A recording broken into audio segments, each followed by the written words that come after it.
Yes, from people, Jerome from Liberty Music PR podcast, and I'm here with a very special guest. I'm here with the incredible Eddie Lee Ryder. Eddie, how are you Hi, doing? You okay? I'm good. How are you doing? Brilliant. I'm good. I'm good. Thank you very much for Yeah. asking. You're based is it in Woodstock, New York? Woodstock, New York. Yeah. Yeah, love that. No, you got so I've seen done a bit of research about you. Seen you do a mix of is it country, indie, moderate pop in Yeah, America. yeah, exactly. I think all three like kind of is a blend, something like that. Yeah, no, Everett gave me a lot of details about you, to be fair, so I was really interested to speak to you. But obviously, straight in my first question, you described your music, straight in your bio as, is it Demented Pop? Demented Pop. Yeah. Yeah, And I was like, it's a- what does that kind of mean to you? What described that to me? Because obviously, when I listened to you, I got a mix of different sort of inspirations I was hearing. Like, I was kind of getting yeah. like a Well, Florence and the Machine. back when I started writing, my stuff was so much weirder. It was and like so much more inappropriate, like where I wasn't hearing anyone be that inappropriate. So, or just like yeah, it was just completely out. So I called it Demented Pop at the time, but I always like that kind of stuck, and my music definitely became less demented. But I think the thing that overlaps is that like I'll still say the thing like that's Yeah, like inappropriate, or like or even if it's I do it more subtly now, where it's just like okay. it's buried in the lyric. It's like it has a double meaning, and so it keeps its like edge. So I think that's why I've kept the demented part going. Love the idea of it. To be fair, because it gives me sort of similar like dream pop sort of vibes. But as well as that, yeah, I was getting like Florence and the Machine. Is it Paloma Faith? Those sort of vibes over here in the UK. Oh, But I love that. I love both of them, and I haven't gotten those before. So if like, not, I was like, there's loads of different artists. I was like hearing. I was like, there's inspirations, but I couldn't think of all their names. But those two instantly came to me. But who are your sort of musical influences yourself? Like who's your idols? Who's your go well, tos?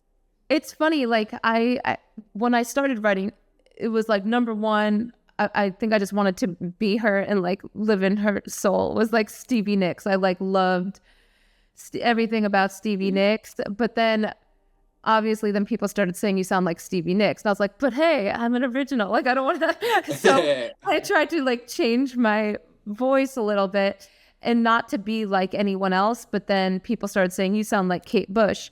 Um, Oh, okay. and so I started getting that a lot. And then I do like a lot of the dreamy production. So I started going in that direction. So I also started getting Lana Del Rey a lot. That's who I was thinking of. Literally, just before I jumped on the call with you, I was literally thinking, who is it that I'm thinking of? Obviously, I had the Paloma Faith and everything, but that's who exactly it was.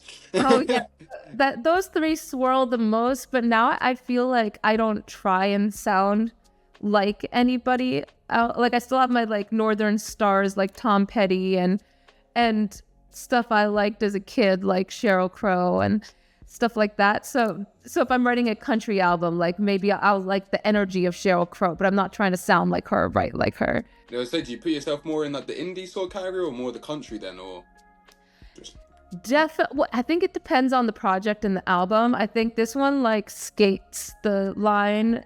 The next one I'm kind of putting together is a lot of my older stuff, like that is like reimagined and redone. So that's definitely more indie and more rock. But then I'm also writing a country album too. So, um, oh, yeah. very So, versatile. Are you gonna try and merge them sort of together, the sort of sounds then, or the genres? no, because I know this is goes. I don't like love just straight ahead country, so there'll always be that indie element to it because I don't want to go full twang like truck stop beer girls. Like that's never gonna be So like you're already pretty much doing it then, doing the sort of mix of indie country yeah, then. yeah, exactly. No, I love that. Obviously, you got the track, well, the top track at the moment, County Fair, Yeah, like 154,000 streams, so doing really good. You said that this song stuck with you for about a year. Was that you kind of yeah, you not releasing it? It's just been in the works in the background. yeah. Well, I wrote most of it. Like I wrote the verses and the chorus about a year before I recorded it, and but I really wanted to record that one. Like it just kind of was in my head, and Dave, my producer, he's like 3 years younger than me, but he's like this curmudgeonly old guy. Like that's how I describe him.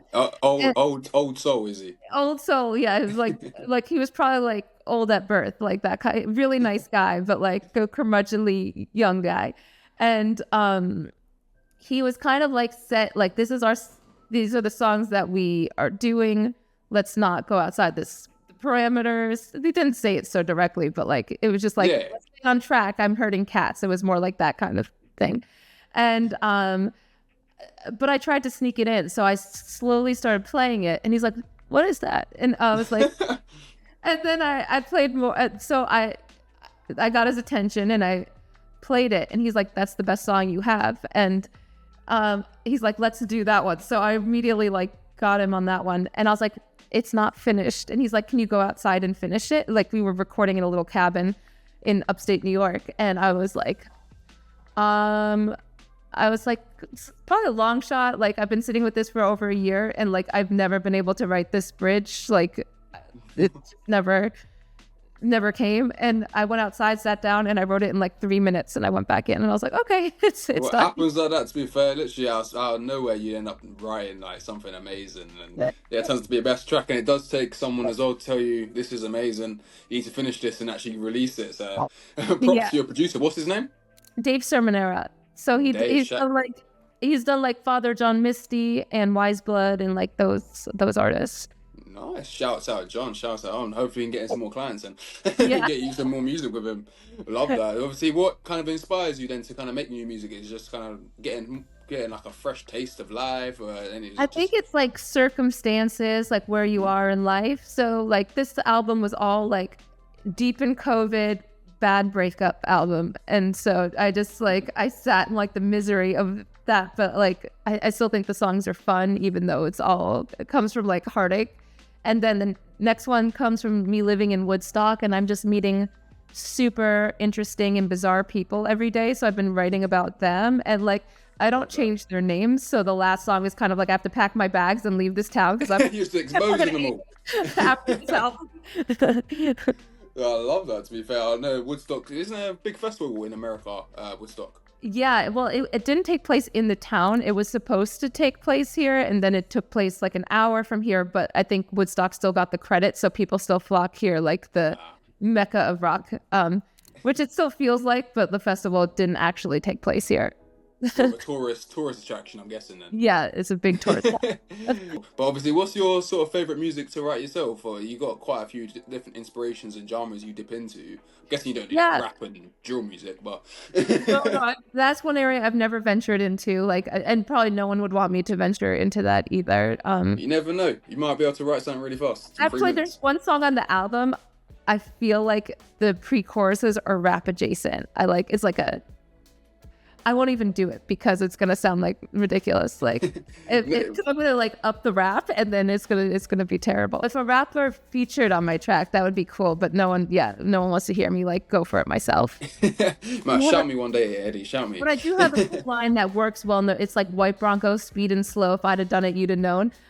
So I feel like that's as close as rap as I got. But it's on. Yeah. It's on the album. I'm definitely gonna check it. That's on Antarctica. That's one of my favorite ones that's coming. I'll look out for it. Make sure you keep it, DM me and then send it to me. Yeah. What's your favorite song to sing then? Obviously from your album, which was your favorite to write? Ooh, to write. Let's see. I'm like, they were all such different. I'm like, what's on my album? Probably Highwaymen was my favorite one to write. Or, like I actually, no, they were all like during such a like dark time, but like I would have fun like on my couch writing it with my friend, like my friends would be there and like just be having a lot of wine. And then I would just come up with like a really twisted lyric and I was like, how about this? And they're like, yes. So that's what you need though. You need the people that don't do music to kind of give you that clarification like that. I like this. Yeah. It's like I don't trust my music friends as much as my non-music friends. You know that. For like the final, like maybe for does this sound like a song yet? Like I'll take it to my music friends. Is this like Is it mixed and mastered? Is it? You Yeah, got the yeah. clarity. I take that to my non-music friends. They're like, yeah, sure. Look, I guess so. Like All the nerdy stats. I have a song coming out, and my friend was like, not my favorite. Don't love it. I took it, and then I got it mixed, and she's like, this is my favorite song you have ever done. It takes that one mix and master, and it changes some people's whole perspective of your track. Yeah, exactly. You're like, how did you not like it before, man? Yeah, like, it sounds like the same but slightly better. But Yeah. that's what I hear. I love it, but not County Fair or I liked Simple Touch, to be fair. Oh, Not obviously one of your top tracks, but yeah. That one, I wish the mix was a little bit different, but that is, that when I'm playing that live, that's like my favorite one to sing. And me and my singer, my girlfriends who I sing with, we really like lean into it and have a lot of fun with that one. So, I think that's definitely the most fun one to sing from the album. and perform, I'm guessing then. Yeah, that's definitely the most fun from this specific album. And writing, that was on the more fun song to write too, because this was a little bit pre-breakup, so it was kind of like two people meshed into these lyrics. But I got like my favorite lyric from that is in that song. It's like, I'm not a stalker, but I'm here on your street. And I reminds me of Pink Panther's lyrics. You know that she does more like garagey sort of. Just for you. That's the name of the song. The song's called Just For Me. But Central C did a remix for it. She's quite popular at the moment. She did a song with Ice Spice. You know that one. Okay. That girl. But she did her first couple songs were all about being a stalker. It's so funny because I did hear someone on Instagram who's like was just singing like I'm a stalker. I wonder if that was her. I did cross like a stalking song, and I was like, of course, my competitive like songwriter brain was like, don't listen to it. Yeah, don't listen, mine's more clever. But like whether it is or not, but like I'm exactly the same. I can't take too much inspiration. I can listen to people too tough, and I take that inspiration. I start doing their music, and I'm like, I have to create my own stuff. But, yeah, definitely check her because she's probably helped. You probably like her sort of lyrics. I don't know anyone new like all my. Yeah, I'm really. It's funny, the people I've caught up with who are now because people were telling me for years like you have to get into new artists, like you live in the past. Like I like the Eagles and like Steely Dan and Thin Lizzy and all that stuff. Yeah, classics. The classics and so what I would do when I started doing music, they're like you have to like more modern music. So now I've caught up to like 10 years ago. So I'm like, yeah, I like Aaron Bennett, and so I'm still like 10 years behind from my backlog. Yeah, so my new artists are still like old. I love that. No, that's some people. Some artists I've spoken to loads of artists, obviously being at Liberty myself, and some of them just don't even bother. They want to keep themselves in their own lane, want to keep themselves focused on whatever they're doing and music they're creating. So yeah, each their own, to be fair. But yeah, I'd love to catch you one day and see what your sort of how your music goes. See if you change your genres into like garage or something a bit more upbeat. But well, it's funny. I have like 5 million projects going on at the same time, but one of them is for a band I have called. This band is like, I don't want to say it's a fantasy project, but like we've been like low key working on this for a while. But it's called the French Fist, and it's just like the most garage AC like but also classic rock with some like the Darkness, AC/DC, and like the most inappropriate lyrics you've ever heard, so they cannot come out on my own artist name. Like it's like and my other singer friend who I write with sometimes, and she's a wonderful songwriter, her name's Abby Payne, but she's part of this project too, but she's like, I can't let anyone know I'm part of this project. You've got to be just wearing masks or something. So she is going to be wearing a paper bag on her head at the shows, like cut out like a smiley face or something. Hey, that would be getting you guys the attention. If you would come out paper bags in your head, no one wants to reveal themselves. People love that. People are like, I do. I have had this brewing for like 8 years, and I know it's going to be like I know my own songwriting stuff is like making slow progress, and then this is going to just like come tearing out. yeah. Now I'll be sick. You might have to rename yourself to or your band to paper bags or something. Yeah, like I know I have a drag name in it, and it's Giox Strap. That's my name. That's alter ego. Yeah, that's my alter ego, exactly. I love that. Obviously, you say that you're doing a lot of shows and stuff. To be fair, what's your sort of favorite venue to perform at, or like what's your or festival even? I don't know if you got any local festivals you perform at yourself. Well, I haven't. Well, I'm fingers crossed. I'm gonna get some this fall. This fall, I hate reaching out to venues. I'm a little bit too lackadaisical, waiting for them to reach out to me, which doesn't really happen. But my friend is going on tour and through my area, so she asked if I would jump on with them for a couple things in the fall. So I'm always down to jump onto anything, but I hate doing the lifting of reaching out to the venues. Yeah, I don't it know does get a bit. with that, but it's a yeah. I don't know why. I can't bring myself to do it anymore. I'm like, no thanks. I mean, most of us artists don't really like to do the admin stuff. We like to obviously do the performing and all the physical stuff, writing, creative, and being a creative. That's the main thing as an artist. But Yeah. being an admin and a manager, that's not what we do as an artist. No. That's what you're. For sure. Yeah, that's what it's someone else's job to kind of do the pitching for you, because it is cringy. The same as when dancing on for a TikTok. Pretty much the same sort of thing, isn't it, as an artist, really?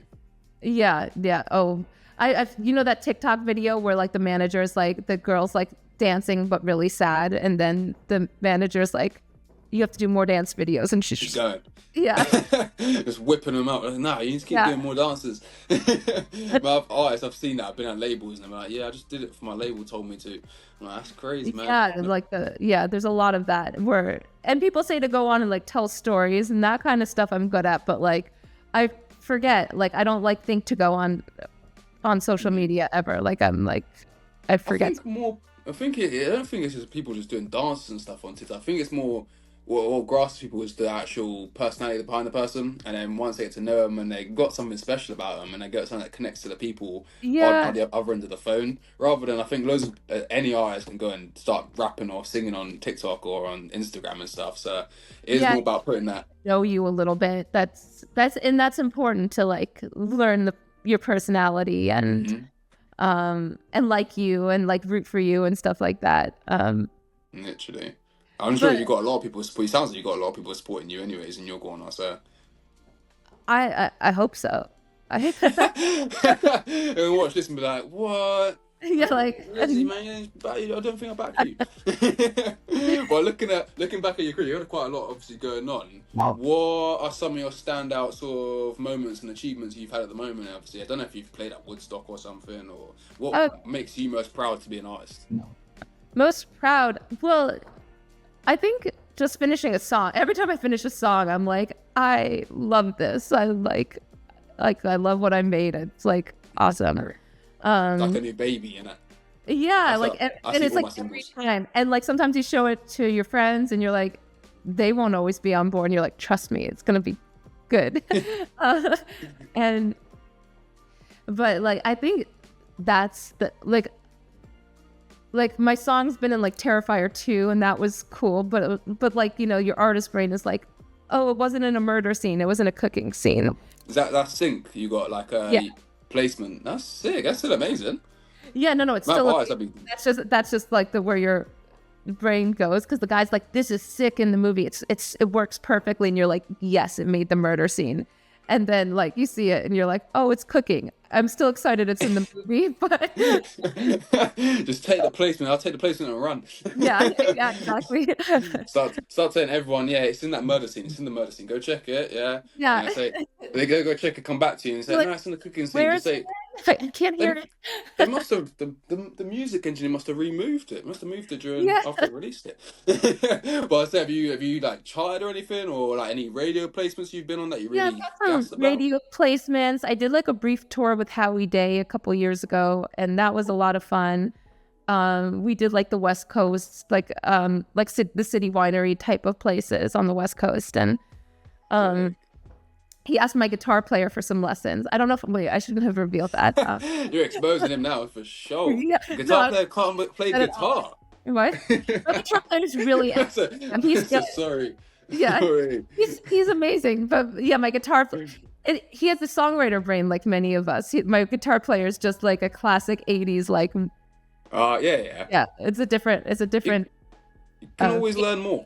Yeah, exactly. Could always learn. Well, I love that. To be fair, but obviously, what's the best sort of? Obviously, I'm guessing state in America that you performed at. What's the best place you say? Like Florida? Have you been to West Coast LA or something? Yeah. I've done so many like little radio things and little things in the South. I do love the South. I don't know. There's like just a charm down there, and there's sometimes when you're like, I think I've been to this Waffle House in Mississippi at least 3 times before. So it's just like driving cross country and you just get off the road at the same place and you're like, I think I have been to this exact Waffle House in Mississippi and I don't know how. You just shoot one of your videos in there, Eddie, and then get yourself a little brand deal. Yeah, I should do that. And then I loved Idaho, which is like a weird place to really like, but it was just very like majestic, just which I didn't expect. I thought it would just be potatoes and just like fields of potatoes. Farmers. Yeah, but there are like mountains and huge lakes, and it was still like quiet, and it was just like it was kind of amazing up there. Love that. Is Woodstock quiet? Is that more of a city, or is that quite quiet where you are? It is definitely on the quiet side. It gets very crowded on the weekends, so the locals tend to just like hunker down at home for the weekend. Okay. Do like house things because like it gets wild on the weekends. It's like hard to move or park or do anything. Like just finding a place to park, it's like 15 minutes. You're like, you know what? I'm just gonna go home. So it's definitely, but it is crowded it is quiet. I'm sorry, on the weekdays. Like it's very, you see the same people, you hear all the gossip. And there's a lot small town, I guess. Yeah, and I just sit back and like listen to the gossip and write about it. I love it. You're the fly on the wall for Woodstock then. Yeah, I actually called me out on it one night. He was like, I guess I popped in the conversation at a spot where he was like, she's definitely been listening to our whole conversation. Like we ended up talking and like having a great conversation, but he was just like, you were eavesdropping the whole time. I was like, yeah. But the bartender back me up, she's like, she's a songwriter. That's what she's supposed to. You got that excuse to like, yeah, she's fine, she can do that. I'm sure Drake probably got the same thing in Toronto back in the day for everything he exposed. And there's actually a guy in town who does actively avoid me because he's so paranoid that I'm going to write a song about him. And he wasn't on my radar to write a song about until he started avoiding me. But so now he's like at the top of the list. You're gonna get diss tracks in there now. Yeah. You run away from. No, I love that. It moves on to great for my next question. If you could collaborate with any artist, yeah, dead or alive, who would it be and why? Oh, that's such a. Let's see, Tom Petty. Tom Petty. Because I feel like he does what everyone wants to be doing. Like he does the Americana thing, but he does it the best. And there's so many good people. Like there's David Bowie, who's like eccentric, and like that sounds like fun. And you might make the track, but Tom Petty like says the thing and he says it perfectly and he writes it perfectly. And I remember one of his comeback responses to some artist where they challenged Tom Petty to like, I dare you to write a song with me. And he's like, write it your damn self. I think that was his line because I don't know, because like he just has the perfect sound all around in like, and it's like, it's timeless. It's like every time you go on the road, that's gonna make some of the tracks. He is one of those sort of legendary sort of songwriters anyways, to be fair, so it's like you can't go wrong. So yeah, I'm guessing you like his personality is most of the thing. Like other people might be like, that might be more adventurous or cool, but I think like the song I'd want to listen, if I did a collab and I'd want to listen to forever, would be like Tom Petty if I made it on a track with him. Hey, it's your collab, Eddy. It's your collab. You could say like Michael Jackson or Prince or something. but you want someone who's kind of going to balance your sound as well as obviously help you be creative and develop you, as I guess. Yeah, Tom is the best. You mentioned him obviously. You said well, someone challenging him to write a track. But you were challenged to write a song in a genre completely opposite, outside of your comfort zone. If you were a pop indie dream, what sort of genre do you think you would smash out of the park? What do you think you'd be really good at? Like heavy metal? Oh, I was about to say heavy metal. But like, Uh, I I don't go there enough, but I love like loud rock screamy singing, Screamo. like not no, maybe no, there's definitely a type of scream that I don't do and don't want to do either, so maybe I overblew that, but like really loud powerful singing, like that's my favorite, and I don't get to do it enough in my tracks. So Not orchestra, but I'm guessing you're mean like heavy metal rock. yeah, Like metal. screamo, heavy metal Yeah. rock. Yeah, exactly. Not quite. It's funny. I was speaking of the heavy metal rockers, but I was driving in Iowa and I stopped off in some random town to get a sandwich, and I ended up in a Mennonite community, but I guess it was like their siesta equivalent, or I don't know if it closed on that day of the week or if it just it was just like lunchtime and like there was no one to be seen.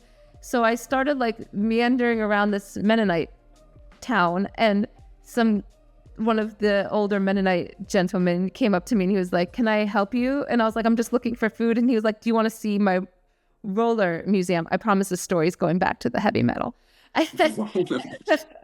And he was like, "Do you want to see my roller museum?" And I was like, "Sure." And so it was a large room, and apparently Hillary Clinton has been there. He's like just has like politicians on his wall of whoever. I don't know why they've been there. It's like one room with anything with the name roller. It's in this museum, and then roller skates and it goes crazy. Yeah, roller skates, hair roller, roller derby. I guess there can't be a roller derby, but steam roller. So he was like, "Do you want to come up to the gift shop?" And then his nephew was working at the counter, and they were playing some Mozart like in the room, and he was like, "This is my nephew, let's call him," I can't remember his name, "let's call him Frank." And he's like, "How many times do I have to tell you my name is Edward?" And he doesn't even know his own nephew's name. And so he leaves the room, and like, so it's just us, and he's telling me how he used to open for Slipknot. He opens for Slipknot, and he's working on his monkey yell, like he calls it his monkey scream. He's like, "Okay, do you want to keep it?" And I was like, "Sure." He turns off the Mozart. He's just like, and he's like showing me.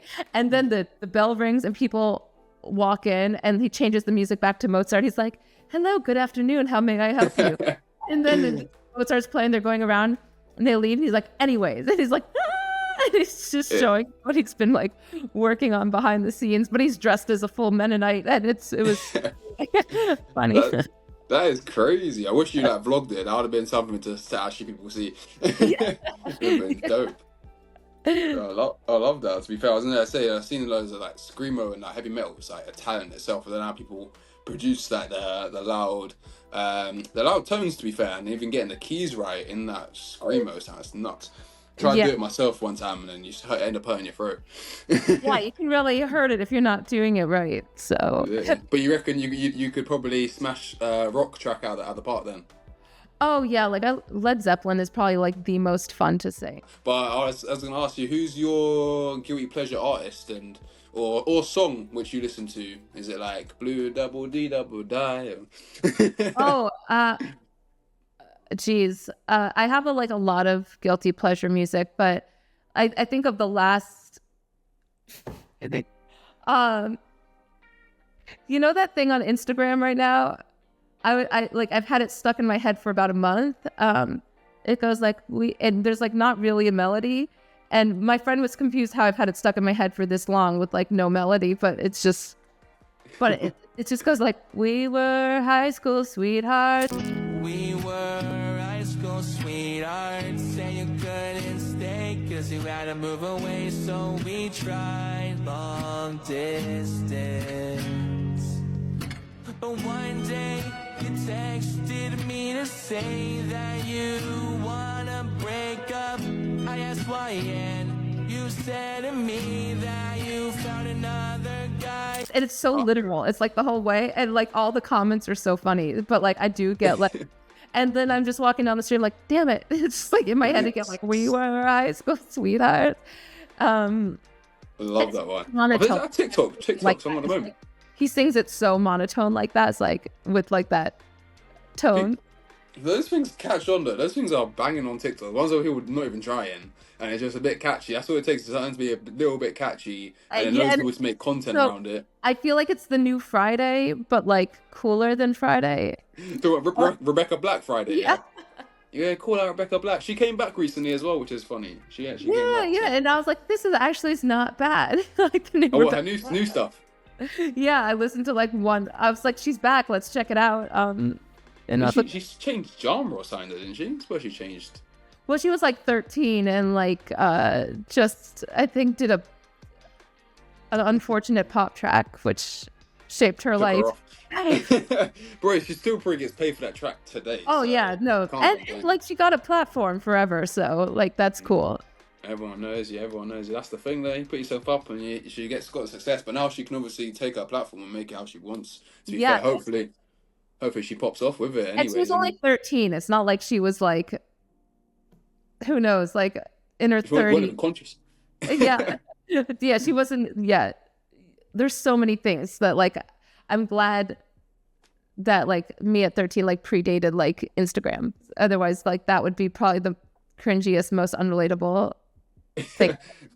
That's gonna be the kids now. The kids of the future. That's all they're gonna be is just on Instagram, TikTok straight away. And Yeah. they're not gonna escape it in 10 years. You're gonna be seeing yourself. Always, it's good because they're gonna always have their memories of themselves. As always, they're gonna be able to go back on their TikToks or their Instagrams. That part is nice that like that you can document your time in real time, and it's like a diary. If you treat it like a diary, but it's the obviously the natural wanting. Like there's bullying and there's like all sorts of kids being interactions kids. are probably not the best, but like the diary part of it is nice, I think. Yeah, documenting pretty much you just growing up, really. But yeah, that's the thing though. And I think I've spoken to so many artists I've been through where they like say, I used to do music when I was 13. And I used to get bullied in school. I even like kids that used to do music in my school. Obviously, we got a big artist in Luton called Nave Smalls. But he never got like bullied or anything. Everyone loved him. But anyone else that used to do music, they'd be like, "Oh, why are you doing it?" Or it'd be like cringy, or people would always have something to say around here. So that's why people don't grow. But now, like people, when people are blowing up, like Nathan, for example, and everyone wants to go back, but oh no, I supported him back in school, and all this stuff. They'll start backtracking. So that's funny. Well, and one other thing I think that is like a double-edged sword with the, like people who are growing up with the internet is like they do know how to dress a lot better because they see like better influences, and they know how to do things kind of better. And then you look back at pictures and you're like, why didn't anyone stop me? Like, why? What was I doing? So on one hand, you could get more creative and you did carve out a more individualized like something. And then it's also like funnier to look back on because it's just hilarious to like see your like what in a luminous pink and green and that. Yeah, exactly. Like, what was it? Like I would like cut out shorts and like add patterns to it, and then and then wear like tights with it, and then I would see like With and I remember the leg warmers. I don't know what it was, but like my friend's brother was like, "Do you dress yourself today?" And I was like, No, I picked it off Instagram. Yeah. So you're gonna say back in the day for the future. That's what the kids were saying. But like, nah, I was styled by this person on Instagram. That's where I follow my now fashion from. they all look they put together. They know how to do their hair by like I still don't know how to do that. So it's because it's so much easier to get the information out on it. Like if you want to know how to do hair, you just go on YouTube and yeah, Google it's it, like or where does that YouTube. spray bottle come from? I'll order that today. So like it's So much easier, but it's easier for the kids to get information. But I think it's a lot more of like, obviously, I'm 28, so it's a lot easier for my generation to pass on their advice online, and then the younger generation see it. And these guys are maturing from 13. From 13, they're already looking at advice from 30-year-olds, which is mad, which is good. But I was going to ask you, that's a good leading into my next question, anyways. Actually, what advice would you give to young aspiring musicians that are trying to navigate the independent music industry? Today. I feel like the first advice that I was given was don't do it. Which is like don't step into music. Don't do it. Like, and I just remember going, oh, when I heard it. But so that's just like a funny joke in my head every time I hear like, what's your advice? I think if you just get forced into it, to be fair, like if even myself, I was like, my mum was always like, oh, you don't ask if you were going to do music. You'd have done music back in the day with your dad. But I think it's if it just comes to you. If you're doing music, it's nothing you can't help hold it back. For better or worse, you're just gonna go down the path. So just like embrace it.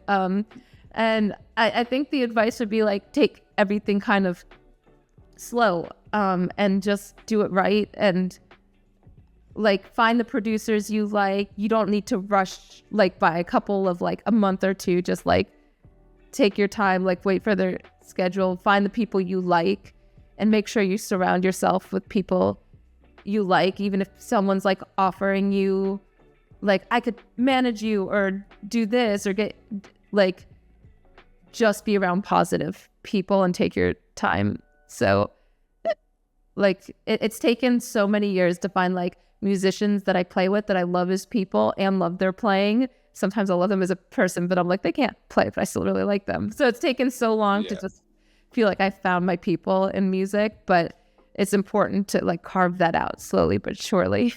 Love that. How long have you been doing music, if you don't mind me asking? How many years have it been? Probably 10 years. It's 10 years or so. Yeah. And a good solid timing in the scene, to be fair. You've had some really good success. What, 35,000 month listeners at the moment? Doing really good.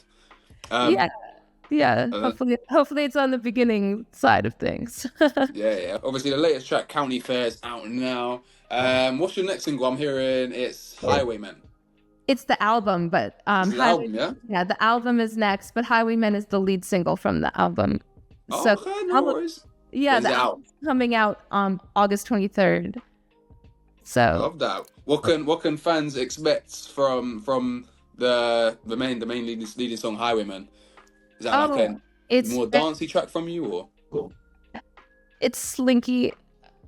I guess it's not quite dancey. Maybe like if you were like stoned and dancing, but I still don't think I can't dance. So I'm just trying to envision like how people would dance. It's all that more chilled. It's chill. It's chill, but it's like cruising chill. It's not like contemplative the way County Fair is. It's like it has a cruising. It's a little bit of a modern Tom Petty. I think that's how I would see this one. Okay. Can't wait to hear it, to be fair. Yeah. Obviously you got what's the project called? This album's called Sweet Delusions. Sweet Delusions, love the name.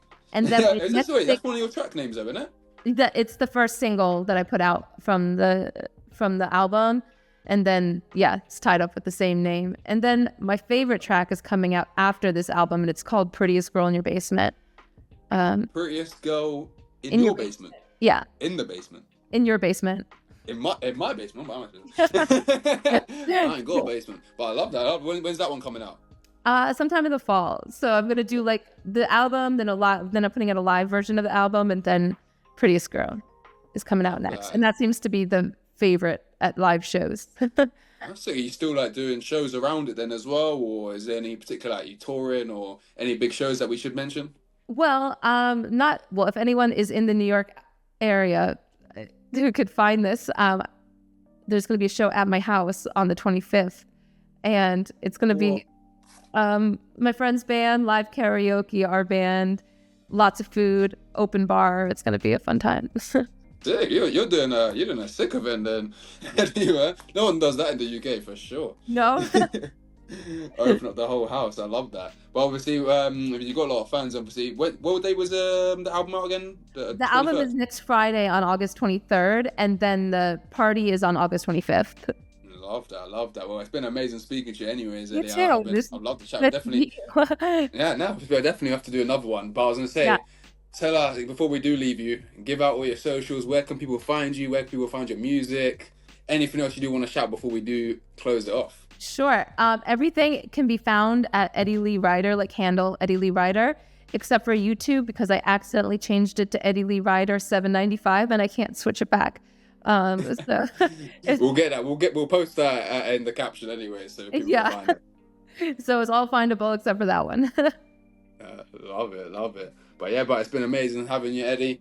Hopefully we can have you again. Good luck for the release next week and the party as well. I look forward to that. Make sure you get enough clips for Instagram so you get some viral moments. True, I gotta do that. Like knowing me, I'll be like, there was a party, I promise. Like it was fun. It was just a myth. It never actually happened. Yeah, exactly. Yeah, I love it. I love it. But it's been amazing speaking to you. I'll drop you obviously my Instagram as well as obviously. Yeah, I would love to in touch check with out Everett. music and dig into that too. That sounds Yeah, awesome. definitely. If you ever listen to get into UK drill music and you're a UK rapper, shout me. Yeah, no, for sure. Definitely. But yeah, man. But it's been lovely speaking to you. You too. I'll close off the podcast now. You Okay. take care. Enjoy the rest of your day. You too. Thanks, Jerome. Bye. Thank you. Bye, Eddie.